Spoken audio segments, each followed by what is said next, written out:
Hey, I'm Paeter Franson from christiangeekcentral.com and Spirit Blade Productions. Welcome to Essential Issues Weekly, where I talk about DC Comics 1 week after their release on the Ultra tier of the DC Universe Infinite subscription service. In each installment, I pick an assortment of comics to talk about as a DC fan, and also explore what, if anything, they have to say about the essential issues of real life. Now, warning, full spoilers for everything that I talk about. This is your first and only warning that many spoilers lie ahead. Right now, we're taking a look at comics originally released to the Ultra tier on October 3rd, 2023.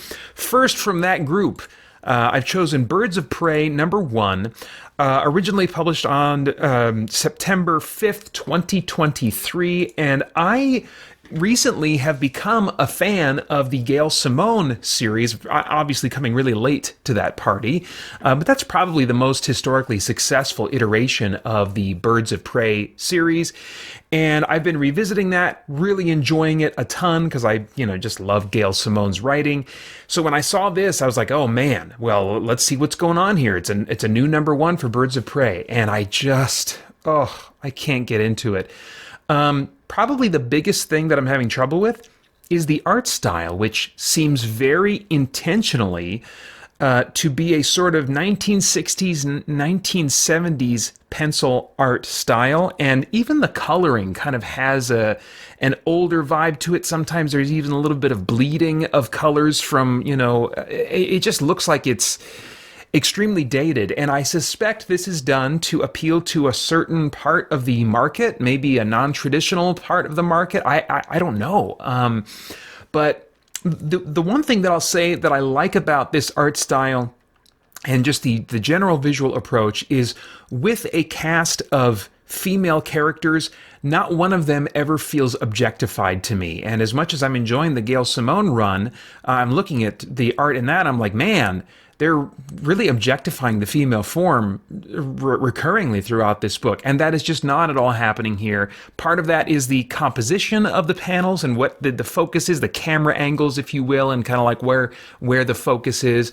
But a big part of it's also the art style. However, I think you can use a modern, detailed, polished, for lack of another word, looking art style that doesn't objectify the female form. I think that's just maybe in part a happy accident of going with this more, for lack of a less potentially insulting sounding term, because that's not what I want to do here, but less primitive, kind of looking art style. So I can see that this is going to have an appeal for some people. It just does not have an appeal for me. And then on top of that, I'm not connecting with the motive for Dinah Lance, Black Canary, putting together this new iteration of the team. In one scene that kind of exemplifies this, she's talking to Cassidy, I don't know, one of the Batgirls that I'm actually kind of interested in learning more about. But she's talking to her, recruiting her, and the Batgirl says, everything all right? She replies, not really, I need your help on something very personal to me. Oh, okay, that has my attention. So we're talking about something very personal. I love character-oriented stuff. She says something involving Sin. My sister, Sin, is like short for her sister's full name. I can't remember what it is. And that's about all she ever tells anybody that she's recruiting in this whole issue, is like, my sister needs help. She gives a little bit more detail, saying she's, in a life-threatening situation, and it's just, she needs my help, and I want to help her. I need a team. But we don't get a sense of what is this mission's going to involve, so I don't have a sense of what the stakes are for the characters that are being recruited. I also really need a real refresher course, or just a first-time explanation of who Black Canary's sister is and how close they are and what this means to her. Take me inside of Black Canary's mind and her thoughts, her feelings about this, and help me understand what this really means to her and why because right now I'm just not feeling the motivation for any of the characters, and that combined with the artwork, I'm just not even going to be giving this one even a second issue. So that's all I have to say about Birds of Prey #1. Next up, Blue Beetle #1, which #1 does not feel like an appropriate fit to me here.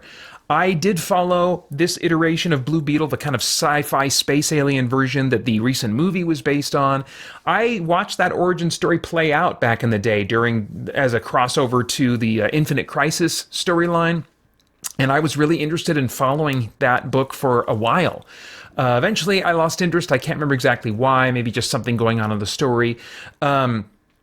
But in coming back to it here, as this being the number one, I'm like, I feel like I'm not getting an introduction to his surrounding cast, which I've forgotten some of, and some are clearly new characters. It also has a tone that is more playful, and I think maybe for a younger audience than the original iteration of this character was, where the stakes were more serious, and you got the sense of real danger that his suit posed were he not able to kind of bond with it, get on the same page with it, So now the book just has a more playful, youthful energy to it, which, much like Birds of Prey, I think is certainly going to appeal to a certain audience. I'm just definitely not that audience. And although not to the same extreme as Birds of Prey, similarly, the art style here is just a little bit light and playing for, I don't want to say comedy necessarily, because it's not like it's making me laugh, but it just does not have a serious enough vibe to it, a weighty enough vibe for me to really care about what's going on with Jaime Reyes and his supporting cast, as much as I really was invested in the original iteration of this version of Blue Beetle. So I don't plan on following any more of this new Blue Beetle series. But oh my gosh, let me tell you about Justice Society number 6. This one originally published, all these so far have been September 5th, 2023. But yeah, Justice Society of America number 6, September 5th, 2023, written by Geoff Johns. I'd commented that in the opening story arc, running issues 1 through, I believe, 5, things were feeling a little bit rushed. But now I feel like, I think we are settling into the pacing that maybe is Geoff Johns' comfort zone. And he had also written an earlier iteration of Justice Society, or JSA, that I really loved. He wrote the miniseries that helps lead into this, the Stargirl and the Lost Children, I think it was called. And that really comes into play at this moment as Stargirl comes to, brings the Lost Children with her to be reunited with their family members where possible, or other people that are connected to their past. Because if you haven't read that series, what it proposes is that in the Golden Age, every hero had a sidekick. It wasn't just something that was common, which we know from print publishing history was a thing. They're saying, no, actually, everybody had a sidekick, but a number of them have been forgotten because they were kind of kidnapped by this original villain that's explored in the miniseries, The Lost Children. But now she's bringing these lost children, these lost sidekicks, back to their mentors if their mentors are surviving, their family members if their family members are surviving, or the next best thing if those aren't an option. And for many of them, it's not an option. So they are having to deal with the next best thing.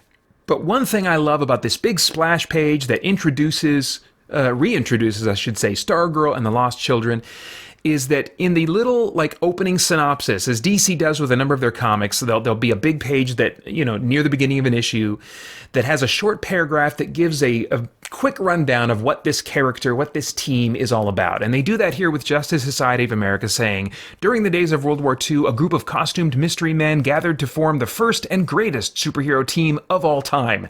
Now, a new generation fights alongside the surviving original members, promising to uphold the legacy their predecessors created while inspiring other heroes across the world. They are the Justice Society of America. And what kind of plays out in this issue is what reminds me what I loved about the original series, that you have multiple generations of heroes. You've got brand new rookies, you've got a little bit more established heroes, and you've got the veterans.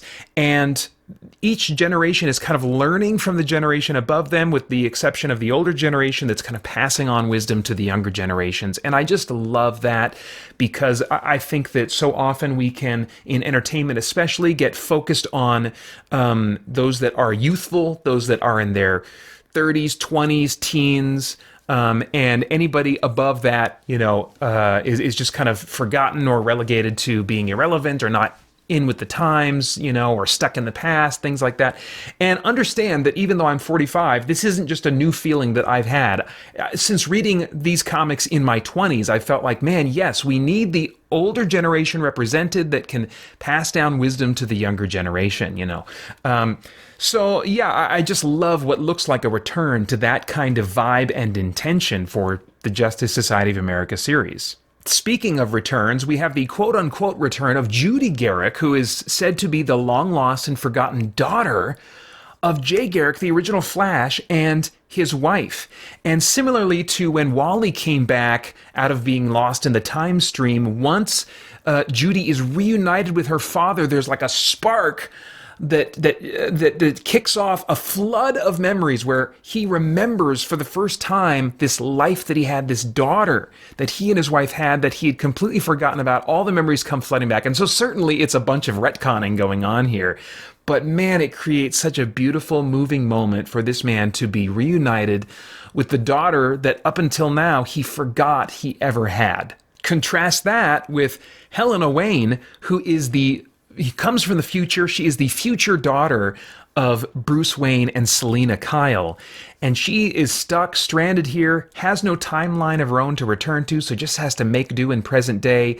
Bruce Wayne is the closest thing she has to family, and she, he knows what her situation is and is trying to meet her where she's at, but I mean, like, he and Selena haven't had a baby yet.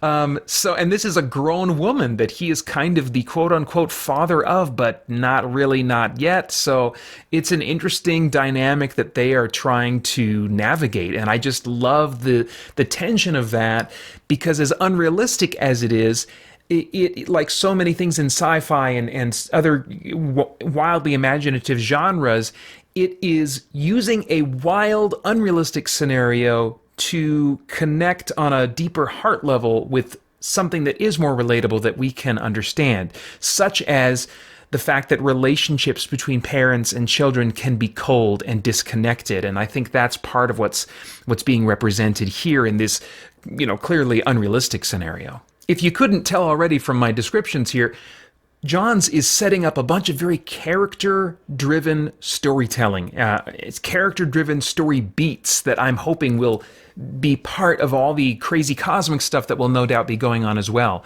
One character, Salem, the witch girl, is said to have been the forgotten sidekick of Dr. Fate back during the World War II days.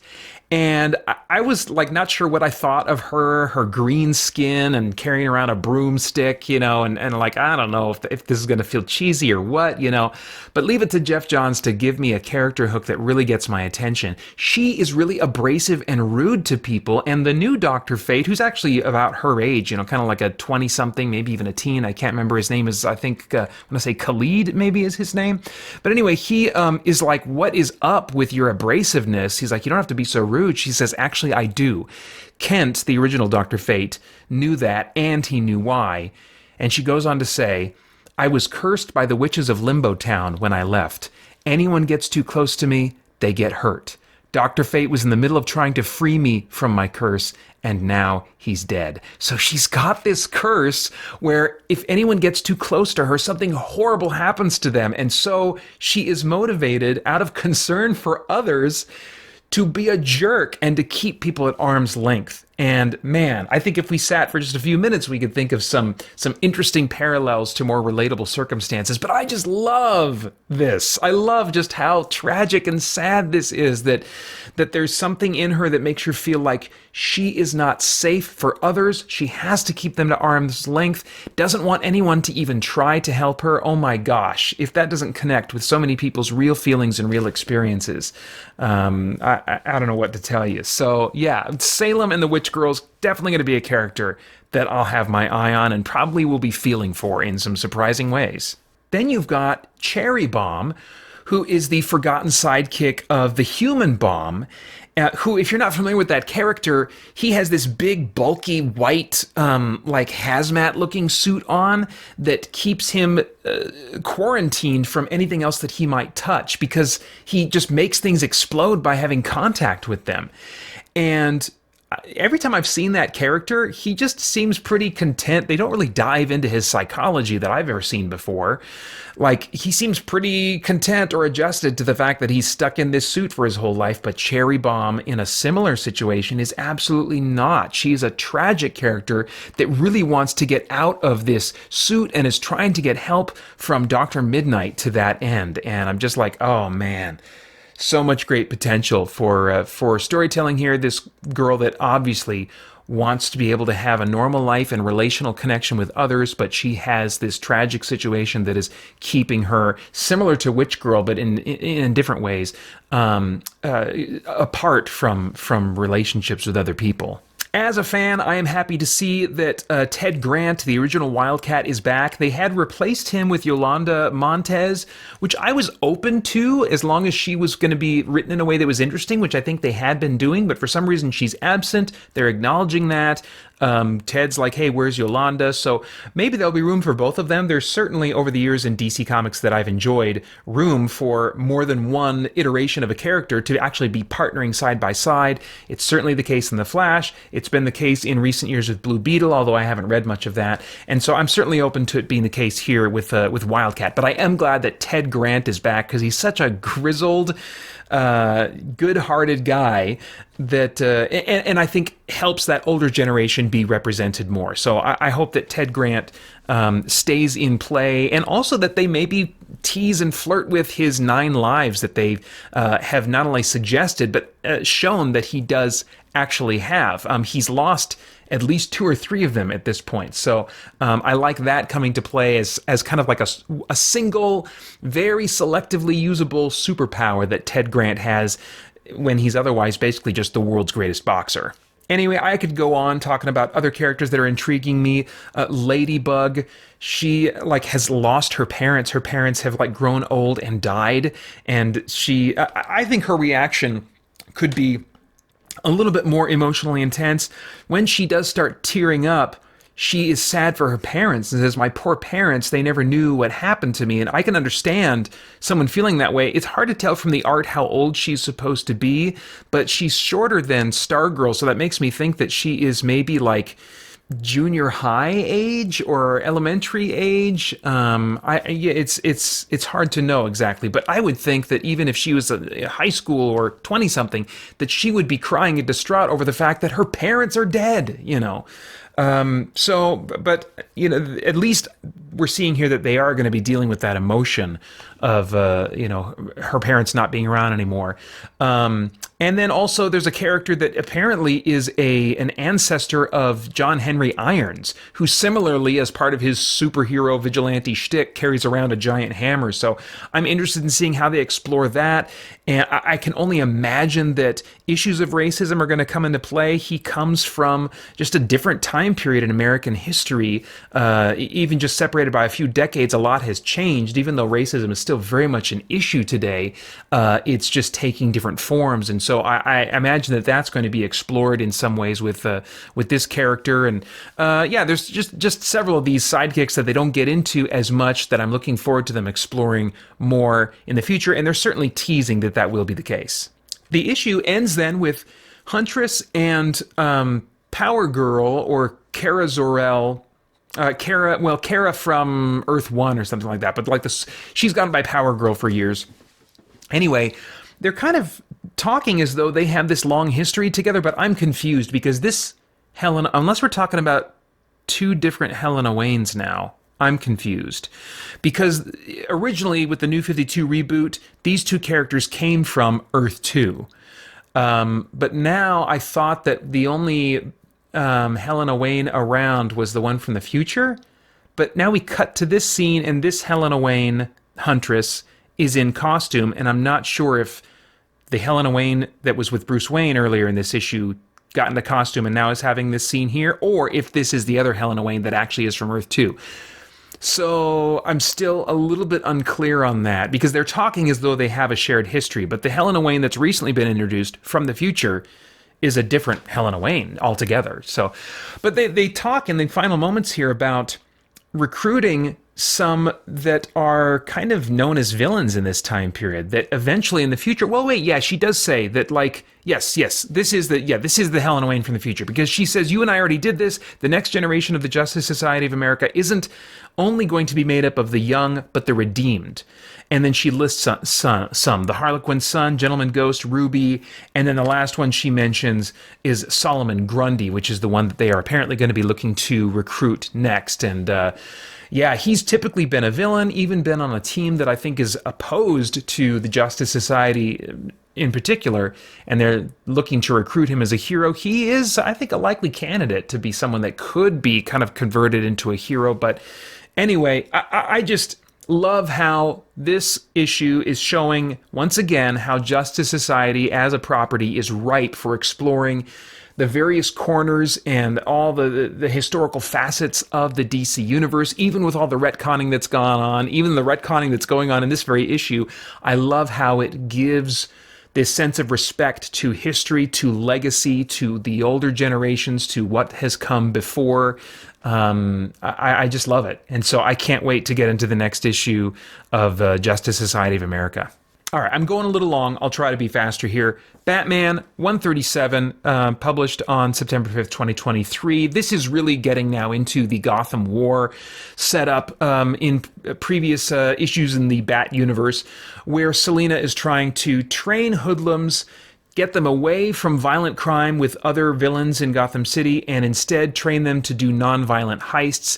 But yet we did see that one of those, even though crime has been way down in Gotham as a result, one of those did result in the death of one of the hoodlums perpetrating a heist. So Batman is like against this plan at the end of the day, and we're seeing this really interesting division between different vigilantes and heroes of Gotham that either are siding with Catwoman, siding with Batman, or are in that tense place in between. We're seeing just some great conflict between these characters and their ideologies, which I really appreciate. So it's kind of just a refresher course on what makes some of these characters tick and what their values are. So again, character-oriented, but also interesting on a moral and philosophical level to kind of parse through the different things that they're thinking and saying. Of particular note to me in this issue is Jason Todd, who is siding with Catwoman, saying, she's saving lives. With every thief he stops, meaning Batman, he's just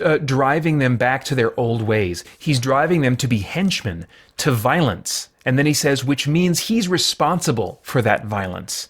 So we have to stop him. And this is just, I think that this issue just requires a lot more nuance. I'm not saying this is the view of the writer. I think this is actually maybe in the writer's mind representing one extreme, and that we really need some more nuance with this issue. But unfortunately, when we talk about reform of criminals in the real world, when we talk about what drives them to committing some of the crimes that they do, I think what's challenging is to have nuance in that conversation, because we do want to have compassion and understanding and acknowledge that when people are in dire straits in life, it makes it very tempting for them to commit crimes. And we need to acknowledge that and try to, and not just say, it's their choice. It's their choice. Well, yes, ultimately, as Jason Todd is not acknowledging here, it is their choice. They are not robots. So in this case, Batman is not responsible for the violence that these criminals are committing. Each person is responsible ultimately for their own choices. You can just put a period on the end of that. However, as believers in particular, we need to look at these issues with nuance and with compassion and realize, hey, if there's something that we can do to remove the temptation to commit crimes from people by helping them out, by equipping them to live in a better way, then we really ought to be doing that. So it can't be either like, they're in a difficult situation, so the people that put them in that situation are the ones that are responsible. That's one extreme. The other extreme is just to callously say, no, it's their choice. That's all there is to it, So I'm hopeful, and I think I have reason to be hopeful, that at the end of this arc, or in the process of this story arc, there is going to be some nuance of this issue explored.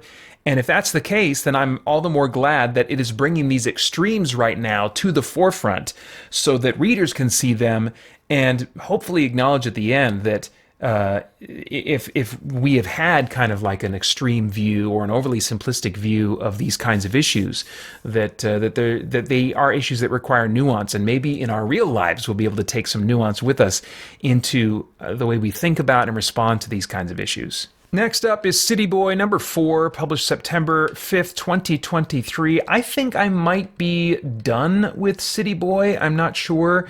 I guess I was hoping for something, I don't know, something a little bit more character-oriented, something that would maybe explore the cities themselves, but they're leaning on this idea of the cities each having an avatar, kind of like a being, a person, an animal or something like that. And that is a lot less interesting to me than City Boy actually exploring and getting to know the culture of these various both fictional and real-world cities in the DC universe.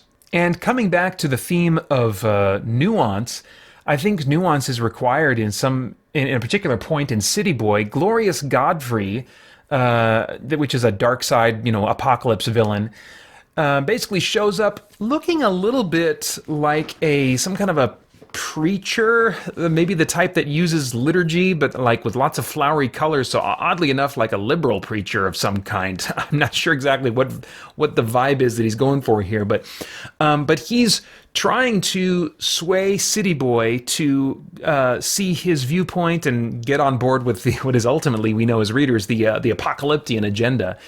And as part of that persuasion, he says to Cameron, "I know that you're bad, Cameron, deep inside." So this is the villain trying to convince the protagonist that they are bad. And so the signal that we should take from that as readers is, oh, that's a bad idea. That's a wrong view to think of ourselves as bad deep inside. And I think that is kind of that labeling of seeing ourselves as bad being associated with a villain and with a wrong way of thinking, I think that is propped up further the way that some of these conversations continue to go. A woman that is talking to City Boy, lamenting the decisions that she's made, says, "I've done a lot of things, a lot of bad things," meaning. And Cameron says, "So have I. You're not bad." And then Nightwing, in the very next panel, walks up and says, "Neither of you are. Now, come on, And I'm like, can we bring a little bit of nuance to this? Jesus said, when someone called him good teacher, he says, "Why do you call me good? No one is good but God." And he wasn't in that moment saying, "I'm not good." I think he was asking, do you understand what you're saying? Because no one actually is good but God. No one can simplistically be called good except for God. Everyone else is got a mix of other messes going on. We have inherent value, even if we were, completely bad morally in all the choices that we're making. We have inherent value as those made in the image of God, which gives us immense value. But beyond that, humans are this blend of good and bad that's kind of like in the mix in our behavior, in our choices, in our values, all these kinds of things. And we're actually far more messed up, and we have far more bad in us than we are aware of.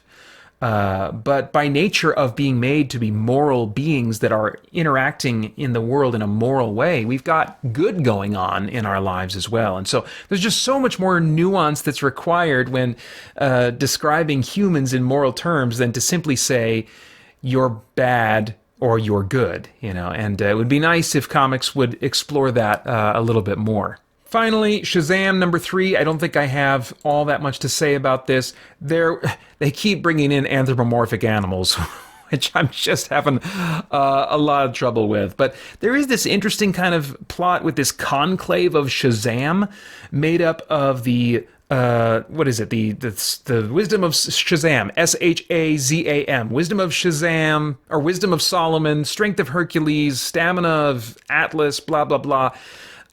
But all of these characters are mythological beings except for one of them. And actually, all of them are gods except for one of them. One of them stands out, doesn't fit in with the others, and this is even acknowledged at one point in the story. And that's Solomon. He says to Atlas, "You are not seeing the potential danger in this particular situation. You must permit me to amplify the captain's wisdom." They're still flirting with calling him Captain Marvel. I hope they do by the end of this arc.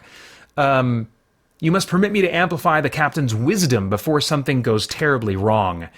And the god responds to him, you already lost him, old man, so why should I listen? You are not even a god. And then the other members of the conclave who are gods are all kind of laughing as this god whaps Solomon's kind of crown off of his head. So I'm wondering if something more is going to come of this dynamic, if Solomon will come to the forefront and get kind of like some respect. It is interesting, though, to have these beings shown and interacting with each other. That's not something that's been typical in the past, as far as I know, of Shazam. And one thing that, just as a believer in Scripture, both the Old Testament and the New Testament, one thing that I'm kind of thinking about is, well, okay, Solomon, in the accounts of the Old Testament, I mean, he died. These other gods, as far as I know in their various records of mythology, they didn't die. They just kind of like living eternally or whatever the deal is they got going on. But Solomon really doesn't fit in. And if we're looking at a biblical view of Solomon, then he would have died and then gone to have been with his fathers in what they referred to, I think, as kind of like the bosom of Abraham. They would have gone to Abraham and their fathers, but they would be with Yahweh. And so why he's here hanging out with this conclave, it doesn't match, I think, the biblical worldview. Not that I'm expecting it to, but seeing how this is playing out just all the more makes Solomon stand out as like, this is weird. I've always kind of wondered a little bit, why is Solomon in the mix with these other, Greek or Roman mythical gods, So they do seem to be acknowledging that he kind of doesn't fit in the same way as the others do. And so I'm very interested to see what will happen with Solomon in the future. I think that they're going to be, Mark Waid, who's writing this, I think is going to be hard-pressed to really write Solomon in a way that I will find really impactful and powerful, because I think that would require that you really lean into the wisdom literature of the Old Testament instead of just kind of like whatever the conventional wisdom that Wade or his editor or whatever think it would be appropriate for today. I think really it would be cool if somebody would write so that the actual the wisdom that Solomon is kind of imparting to Shazam or Captain Marvel is heavily based on the Tanakh.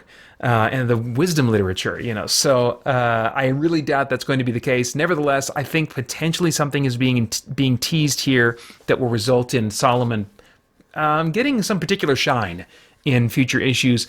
I don't know if I'll hang on long enough to see them. I am really interested in what's going on, but I need them to dial back the anthropomorphic animals.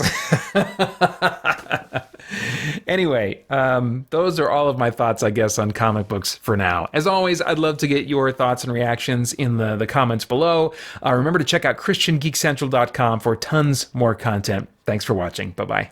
It is time again for Christian Geek Central's annual Game Save event, fundraising for St. Jude Children's Research Hospital, which provides free treatment for children facing life or death circumstances and shares its cutting-edge, life-saving research with hospitals all over the world. And once again this year, I'm drawing attention to our team's fundraising by performing a 24-hour marathon of video gaming that I will live stream on youtube.com/Christian Geek Central beginning 6 a.m. Pacific Time on Saturday, November 4th. You can donate or get more info by clicking on my fundraising page in the links below, where you'll also find incentives and rewards for doing so. On top of that, I've set fundraising milestones that will unlock strange and unusual happenings as I reach them. Finally, if I reach my $500 goal by the end of Thursday, October 19th, I will do a 4-hour Get Good live stream before the end of the year, playing only the most frustrating, difficult games in my collection. Now, there are some stipulations and time limits on those rewards and milestones, so quickly follow the link below to my fundraising page for all the details. Believe it or not, this makes the 10th consecutive year of Christian Geek Central raising funds for kids in great need